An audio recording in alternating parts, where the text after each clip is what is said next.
안녕하세요. 아이쌤입니다. 오늘은 아이쌤의 하브루타 셀프북 토크 네 번째 시간에서 진행한 에이트에 대한 그 두 번째 시간이 되겠습니다.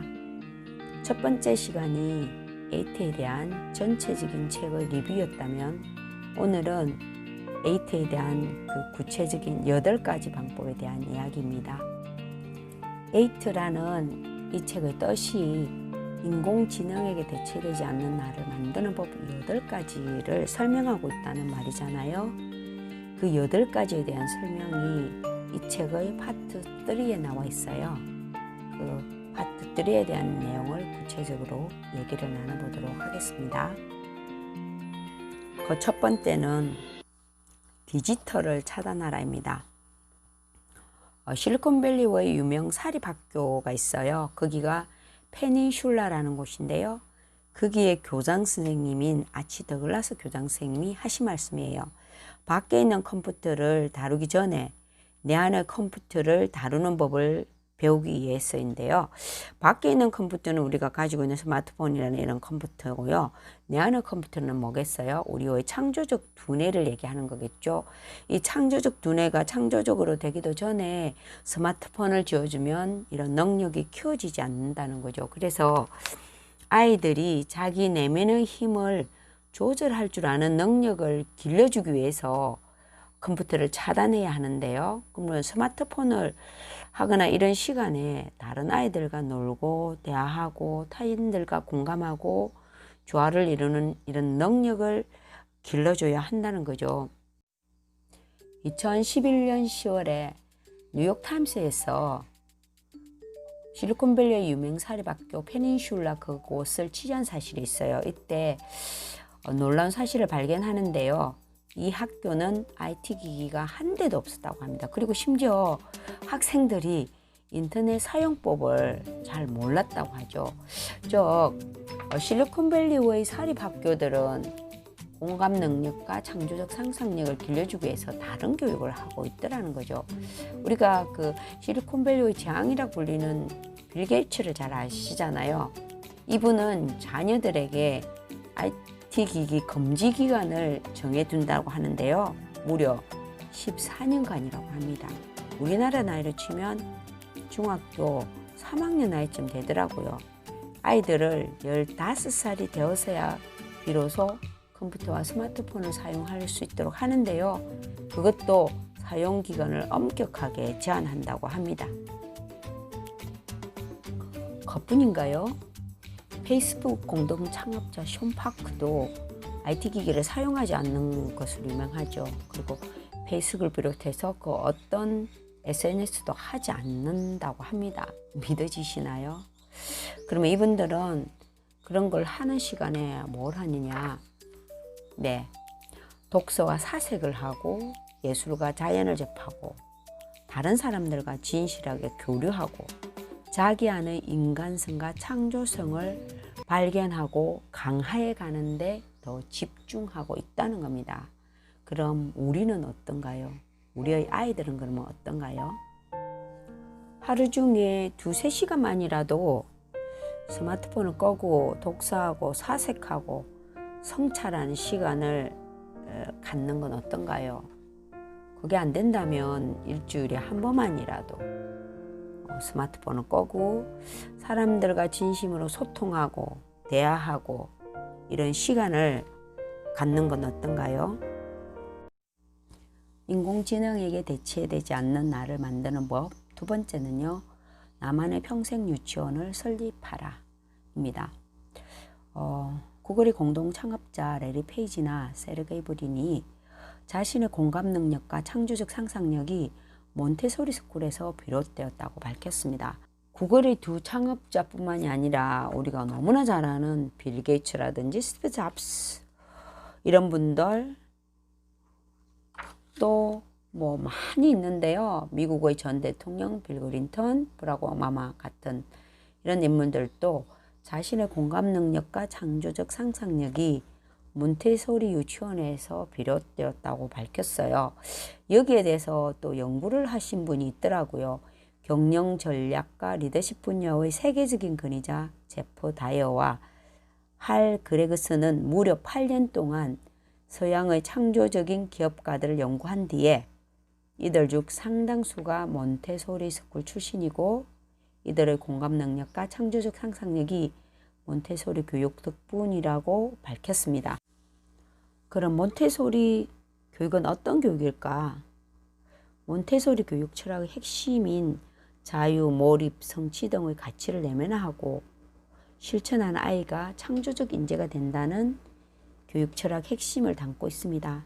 구글의 두 창업자의 예를 보면 두 사람이 그 몬테소리 스쿨 시절 자신이 공부하고 싶은 주제를 자유롭게 선택했고 또 교사들은 그 선택을 존중하고 지지해 줬다고 합니다. 그리고 학교가 정해준 주제가 아니라 자기 스스로 정한 주제를 공부하다 보니까 신나게 집중하게 되고 즐겁게 몰입할 수밖에 없었다고 합니다. 그 집중과 몰입이 성취로 이어지고 또 다른 성취를 이뤄내고 또 새로운 공부 주제를 정하고 여기에 또 깊이 집중하고 몰입하고 또 다른 성취를 이뤄내고 이런 과정을 마리아 몬테소리는 반복이라고 말했습니다. 이러한 반복 과정을 통해서 서서히 탁월한 두뇌가 되어가고 있다는 겁니다. 몬테소리 교육을 선전하라는 게 아니라 몬테소리 교육의 철학 이념이 아이들의 공감 능력과 창조적 상상력을 잘 이끌어내는 그런 교육 이념이라는 거죠. 책에서는 칼비대 교육법도 소개하고 있는데요. 참고하면 좋겠습니다. 그러면 어떻게 하면 몬테소리 교육 철학 이념을 우리가 삶에서 응용할 수 있겠습니까? 우리도 모두 어린 시절, 유치원생 시절이 있었습니다. 우리가 우리 안의 어린아이를 다시 만날 때 나의 공감 능력과 창조적 상상력이 자연스럽게 회복될 것입니다. 그리고 우리 아이들에게 어린 시절을 허락할 때, 유치원생 시절을 허락할 때 우리 아이도 창조적 상상력과 공감 능력을 갖춘 아이로 자랄 수 있을 겁니다.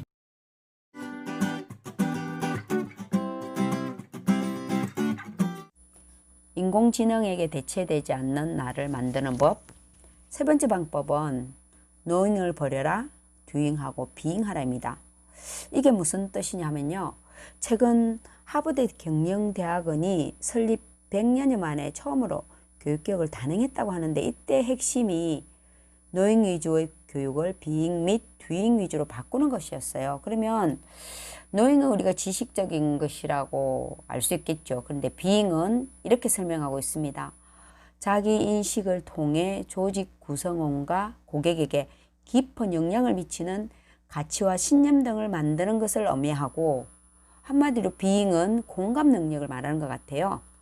doing은 기존 기술의 혁신을 일으키거나 새로운 사업을 창조하는 것을 뜻한다.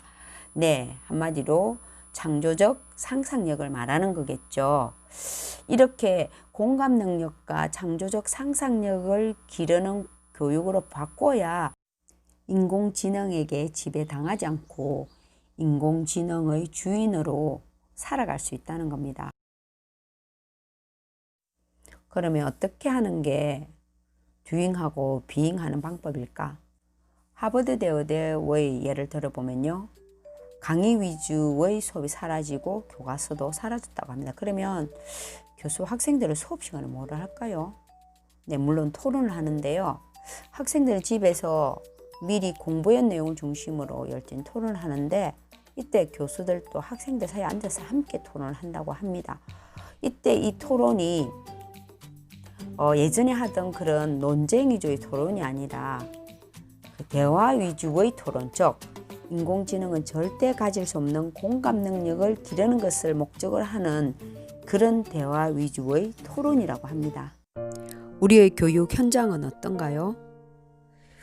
knowing을 버리고 doing이나 being을 하고 있는가요? knowing에만 집중한 교육은 아닌가요? 교육 현장이 고쳐지지 않는다면 우리가 가정에서 할 일은 없나요? 우리 각자가 할 일은 없나요?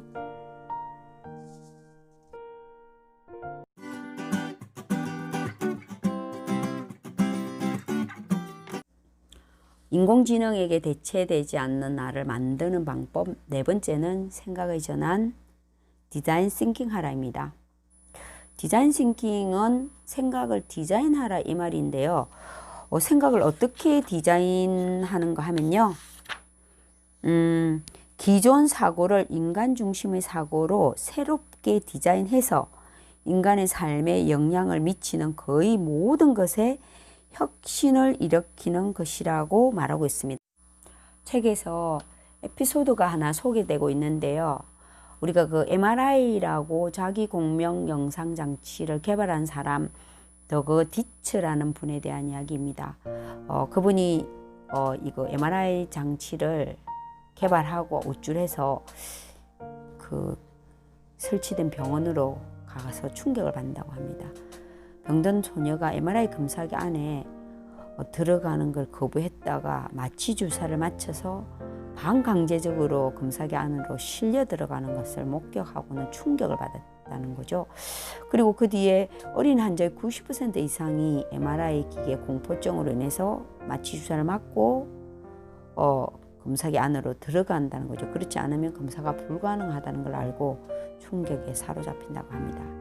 충격에 사로잡히고 끝나는 게 아니라 그럼 어떻게 하면 어린아이들이 마취 주사를 맞지 않고 MRI 검사를 받게 할 수 있을까 하고 고민하기 시작했다는 거죠.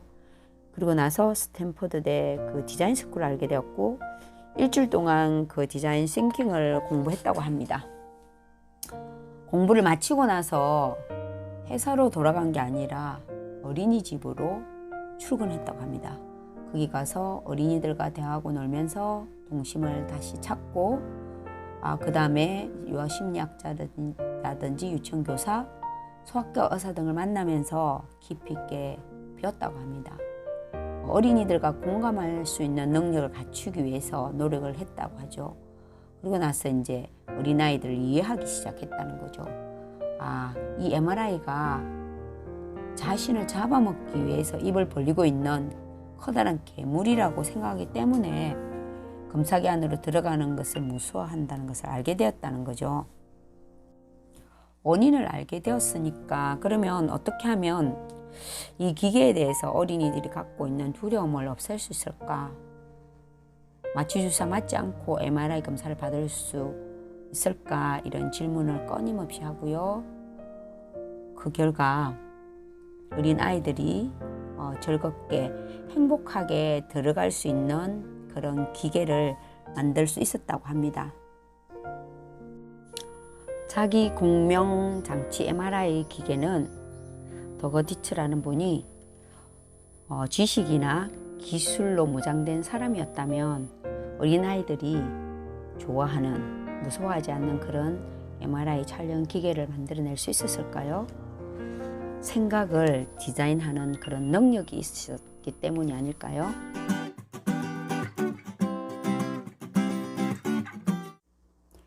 인공지능에게 대체되지 않는 나를 만드는 법 5번째 방법은 인간 고유의 능력을 일깨우는 무기 철학하라입니다. 2014년 무렵에 이런 일이 있습니다. 인공지능 켄쇼가 월스트리트 심장이라 불리는 골드만삭스에 입사합니다. 600명이 근무하고 있었는데요. 598명이 인공지능 켄쇼 때문에 해고당합니다. 그리고 회사의 정체성을 금융투자에서 인공지능으로 바꿉니다. 2015년에 우리는 인공지능 기업이다 라고 선언을 합니다. 골드만삭스 CEO가 우리는 인공지능 기업이다 라고 선언한 지 4년 뒤 2018년에 미국 역사상 벤치마크 대비 최장기 초과 수익을 기록한 월스트리트의 전설적인 투자자 빌 밀러가 존스 홉킨스대 철학가에 우리나라 돈으로 약 875억 원을 기부를 했어요. 왜 그럼 하필 철학가냐라고 묻는 질문에 위에처럼 답을 했습니다. 나는 존스 홉킨스대에서 철학 박사 과정을 밟고 투자 세계에 입문했다. 나는 박사 과정 시절 체계적으로 배운 철학과 사고법을 투자에 적용해서 기록적인 수익을 얻을 수 있었다. 지금 월스트리트의 주류는 인공지능이다. 하지만 나는 여전히 철학에 기초한 인간의 투자를 옹호한다. 가장 성공적인 투자는 투자자가 철학적 탐구와 통찰을 통해 새롭게 변화하는 세상의 구조와 현실을 이해할 수 있을 때 가능하다고 믿기 때문이다.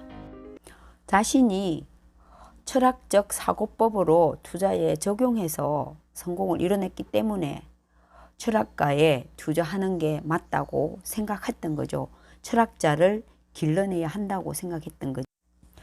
우리가 흔히 말하는 실리콘밸리의 천재들이 지금 철학에 빠져 있다고 하는데요. 특히 인공지능 관련 기업 경영자일수록 치열하게 철학을 하고 있다고 합니다. 인간 고유의 공감 능력과 창조적 상상력을 극대화시킬 수 있는 도구, 그 어떤 강력한 인공지능도 무찌를 수 있는 최고의 무기가 철학이기 때문이라는 거죠. 개인뿐만이 아니에요. 싱귤레리티 대학교 들어보셨어요?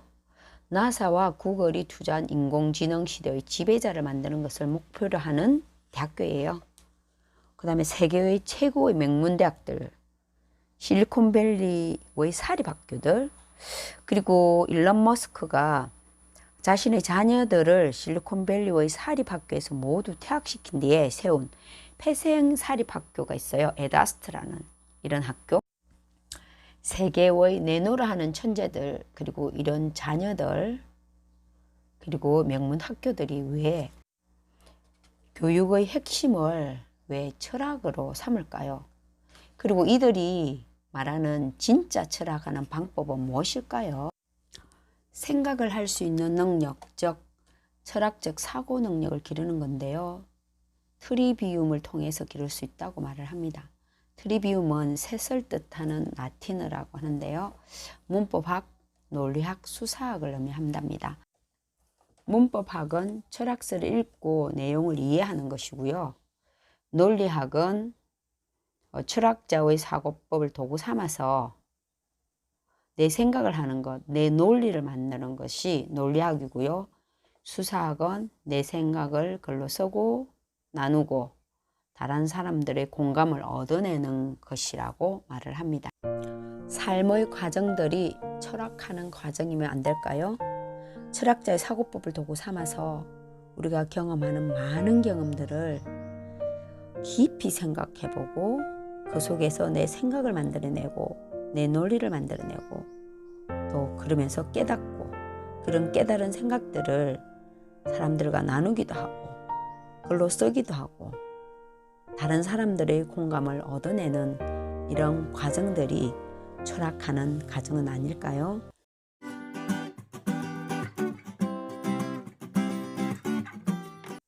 인공지능에게 대체되지 않는 나를 만드는 방법 6번째는 바라보고 나누고 융합하라입니다. 책을 읽거나 어떤 경험들을 그 현상들을 정성을 다해 깊이 바라보라는 거죠.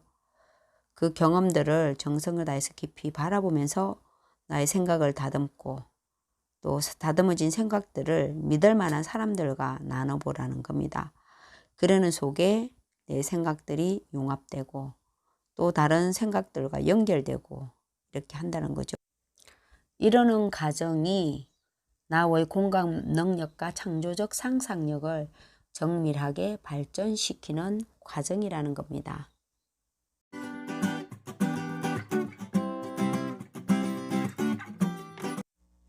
인공지능에게 대체되지 않는 나를 만드는 방법 7번째는요. 문화인류학적 여행을 경험해 보는 것입니다. 문화인류학적 여행이란 여행자가 아닌 생활인으로 이방인이 아닌 현지인으로 그곳에 가서 살아보는 활동인데요. 미네르바 스쿨이라고 들어보셨나요? 학교는 학교인데 기숙사만 있어요. 한국, 미국, 영국, 독일, 대만, 아르헨티나, 인도 여기에 기숙사가 있는데요. 세계의 수재들이 하버드대나 예일대, 스탠퍼드대 여기에 가는 것보다 여기 미네르바 스쿨에 들어가기가 훨씬 더 어렵다고 합니다. 4년 동안 미네르바 스쿨 학생들이 문화인류학적 여행을 하게 하는 거죠. 이 문화인류학적 여행을 하다 보면 자신도 모르게 서로 다른 문화를 가진 사회들을 연결하는 능력을 갖게 되고요. 이 문화 연결 능력이 인공지능은 절대 가질 수 없는 인간 고유의 능력인 공감 능력과 창조적 상상력을 크게 길러줄 수 있다고 판단했기 때문이라고 합니다. 여행자가 아니라 생활인으로, 또 이방인이 아니라 현지인으로 다른 나라에 가서 적게는 몇 달, 많게는 몇 년을 살아보는 이런 경험들을 해보면 어떨까요? 다른 나라에서 살아보는 게 불편하다면 다른 도시에서 살아보는 것부터 한번 실천을 해보면 어떨까요? 저는 퇴직하고 다른 나라에서 한 달씩 정도 아니면 조금씩 늘어가면서 이렇게 살아보고 싶은 그런 생각을 갖고 있거든요. 이런 것도 바로 문화 인류학적 여행을 경험해보는 게 아닐까 싶어요.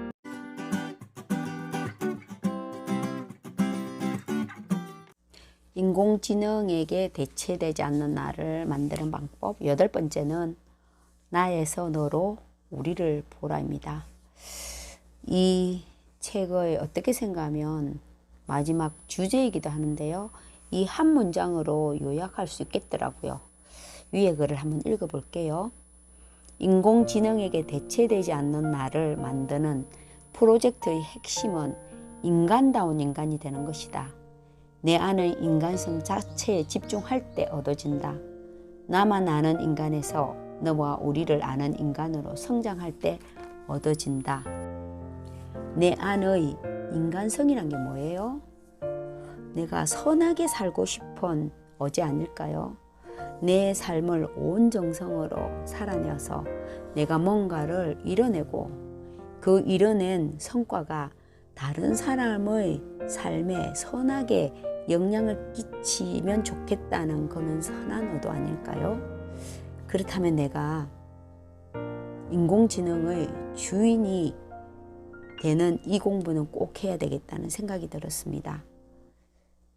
나와 우리를 아는 인간으로 성장할 수 있잖아요. 나만 아는 인간은 나를 모를 때 가능한 거고요.